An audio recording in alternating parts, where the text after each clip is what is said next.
ඔබ නිදාගන්න ගිහිල්ලා නින්ද යනකම් මෛත්‍රිය වඩන්න පුරුදු වෙන්න. ඒකට පොඩි වෙලා දැන් බොහෝ වෙලාවට මිනිස්සු නිදාගන්න ගියාට ඔබ හොඳට බලන්න ඇඳට ගිහිල්ලා රටේ නැතිව කල්පනා ඔක්කොම සැලසුම් ගහන්න ඔළුවේ.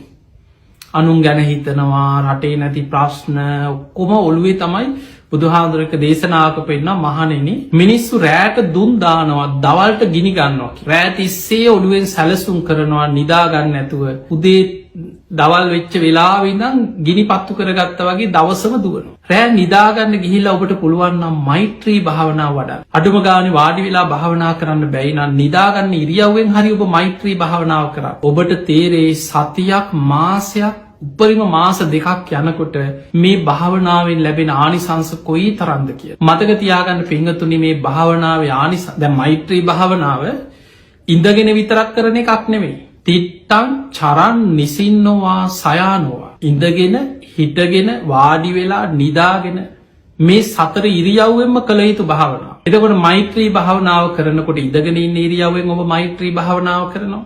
හිටගෙනත් ඔබට පුළුවන්. අර දිසා වශයෙන් ප්‍රමාණ වශයෙන් මෛත්‍රී වඩන. ඊළඟට ඇවිදින ගමන් සක්මන් කරන ගමන් ඔබට මෛත්‍රී වඩා පියවරෙන් පියවර හිතනවා සියලු සත්වයෝ සුවපත් වේවා සුවපත් වේවා සුවපත් වේවා. සක්මන් භාවනාවක් හැටියට පියවරෙන් පියවර පාදයේ ඔසවලා තියෙනකොට හිතනවා සියලු සත්වයෝ සුවපත් වේවා. ඊළඟ පාදයේ ඔසවලා තියෙනකොට හිතනවා සියලු සත්වයෝ සුවපත් වේවා. නිදාගන්න ගිහිල්ලා නිින්ද යනකම් මෙනෙහි කරනවා.